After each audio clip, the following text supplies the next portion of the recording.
ஆசீர்வதிக்கும் தேவன் நம்மை ஆசீர்வதிப்பாரே. துதி ஸ்தோத்திரம் இயேசுநாதா, துதி உமக்கே என்றுமே. இன்று ஒரு வசனம். அவர் மனுஷ ரூபமாய் காணப்பட்டு மரண பரியந்தம், அதாவது சிலுவையின் மரண பரியந்தமும் கீழ்ப்படிந்தவராகி தம்மை தாமே தாழ்த்தினார். பிலிப்பியர் 2:8. கர்த்தருக்கு பிரியமான தேவனுடைய பிள்ளைகளே, ஆலோசனை கர்த்தா இயேசு கிறிஸ்துவின் நாமத்தினாலே உங்களை வாழ்த்துகிறோம், ஆசீர்வதிக்கிறோம். விலை உயர்ந்த உடை அணிந்து விமர்சையாக கிறிஸ்துமஸை கொண்டாட வேண்டும், இதுவரை இல்லாத திறமையான ஆராதனை நடத்த வேண்டும் என்று பலருடைய மனதில் எண்ணங்கள் உண்டாகலாம். எல்லாமே நமது பெருமையை வெளிக்காட்டுவதும் நமக்கு பேர் புகழ் எழுப்புவதுமாகவே அமையும். ஆனால் கிறிஸ்து பிறப்பு தாழ்மையின் சிந்தையினுடைய உருவாக்கமே என்பதை மறக்க கூடாது. தேவன் தமது பரலோக மேன்மைகளை எல்லாம் துறந்து நம்மை மீட்க மனுஷ சாயலானார் என்பதை நினைவு கூறுவதே கிறிஸ்துமஸ். தாழ்மையின் உருவாய் வந்த கிறிஸ்துவின் பிறப்பை நினைவு கூறும் இந்நாட்களில் நமது மனங்களில் மேன்மை பாராட்டலும் பெருமைகளும் குடியிக் கொண்டிருப்பது ஏன்? கிறிஸ்து இயேசுவில் இருந்த சிந்தை இந்த நாட்களில் நமது சிந்தையிலிருந்து தொலைந்து போக காரணம் என்ன? பாவிகளான நம்மை மீட்பதற்காய் நம்மை தேடி வந்த ஆண்டவரின் பிறப்பை நாம் எப்படிப்பட்ட மனநிலையுடன் நினைவு கூறப் போகிறோம் என்பதை சிந்தித்து பார்ப்பது நல்லது. இன்றும் தாழ்விடங்களிலும் தாழ்வு மனப்பான்மையிலும் தாழ்ந்து போய் நம் மத்தியில் வாழும் மக்களுக்கு கிறிஸ்து பிறப்பின் மகத்துவத்தை அறிவிப்பது நமது கடமை. ஆனால் நாமோ நமது வீண் பெருமைகளை வெளிப்படுத்தவும் போட்டி மனப்பான்மையாய் ஆடம்பரமான வீண் செலவுகளிலும் கிறிஸ்து பிறப்பை வெளிப்படுத்துகிறோம். தேவ பிள்ளையே, தாழ்மையின் உருவாய் வந்த இயேசுவை உண்மையான உணர்வுடனும் தாழ்மையான மனநிலையுடனும் அவரது பிறப்பின் அர்த்தத்தை சிந்தித்து உணர்ந்து நினைவு கூர்ந்து நாம் கொண்டாடுவோம். அது மற்றவர்கள் வாழ்விலும் நிச்சயமாக ஒரு தாக்கத்தை உண்டு பண்ணும். நமது கொண்டாட்டங்களில் மாற்றத்தை கொண்டு வருவோம். அனாதையான, ஒதுக்கப்பட்ட, தாழ்த்தப்பட்ட மக்களிடம் தேவ அன்பை வெளிப்படுத்தி நன்மை செய்வோம். தேவன் நம்மை ஆசீர்வதிப்பார். ஜெபம் செய்வோம். கண்மணி போல எங்களை காக்கும் பரலோக பிதாவே, ஆசீர்வாதமான இந்த நாளுக்காய், இந்த நாளின் வசனத்துக்காய் நன்றி சொல்கிறோம்.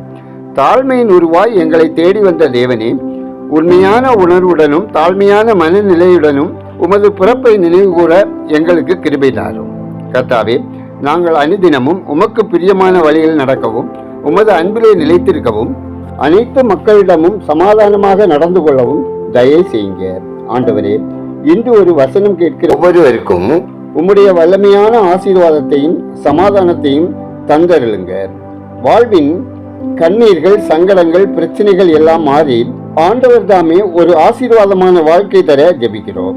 ஒவ்வொரு குடும்பங்களிலும் தேவ சமாதானம் நிலைத்திருக்கவும், பிரிவினை நாவிகள் துரத்தப்படவும், பிரிந்தவர்கள் இணைந்து வாழவும், பிள்ளைகள் கர்த்தருக்கு பயந்து தீமைக்கு விலகி சத்துருவை மேற்கொண்டு ஜெயம் பெற்ற வாழ்க்கை வாழவும் ஜெபிக்கிறோம். கர்த்தாவே, பாடுகள், வேதனைகள், துன்பங்கள், வியாதி, வறுமை, கடன் பிரச்சனைகளோடு வாழும் ஒவ்வொருவர் வாழ்விலும் தேவ கிருபை வெளிப்பட வேண்டுமாயும் அவர்கள் சமாதானமான ஆசீர்வாதமான வாழ்க்கை வாழவும் ஜெபிக்கிறோம். ஆண்டவரே, ஒவ்வொரு மக்களின் வேலை, தொழில், வியாபாரம், விவசாயம் ஆசீர்வதிக்கப்படவும், போக்குவரத்தில் ஆபத்து மோசங்களுக்கு விலக்கி காக்கப்படவும் ஜெபிக்கிறோம். ஆண்டவரே, வேலை நிமித்தமாக, படிப்பு நிமித்தமாக தங்கள் பெற்றவர்களை, குடும்பத்தாரை விட்டு வெளிநாடுகளில் வாழும் ஒவ்வொருவரின் கையின் பிரயாசங்கள் ஆசீர்வதிக்கப்படவும், பிள்ளைகள் கர்த்தரால் போதிக்கப்படவும், தேவ பாதுகாப்போடு பரிசுத்தமாக வாழவும் ஜெபிக்கிறோம்.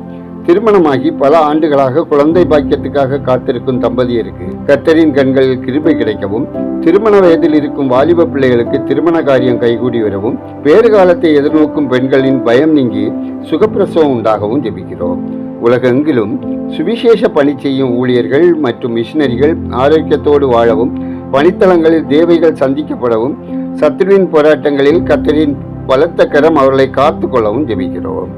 கர்த்தாவே, எங்கள் தேசம் ஆசீர்வதிக்கப்படவும், மக்கள் இரட்சகரை அறியும் அறிவில் வளரவும், ஆட்சியாளர்கள் உண்மையாய் நேர்மையாய் செயல்படவும், கலாச்சார சீரழிவுகளினாலே பாதிக்கப்படும் குடும்பங்கள், கஞ்சா, மதுபானம் மற்றும் போதைப் பொருட்களினாலே தாக்கப்படும் மாணவர்கள், இளவயதுள்ள ஆண்கள், பெண்கள் பாதுகாக்கப்படவும், இவற்றை விற்கிறவர்கள் மனம் திரும்பவும் தேவரே கரம் இவர்களோடு இடைபட வேண்டுமாய் ஜெபிக்கிறோம். எங்கள் ஜெபத்தை கேட்பவரே, அதற்கு பதில் தருகிறவரே, உமக்கு நன்றி சொல்லுகிறோம். துதிக நம்மையுமே உமக்கே செலுத்துகிறோம்.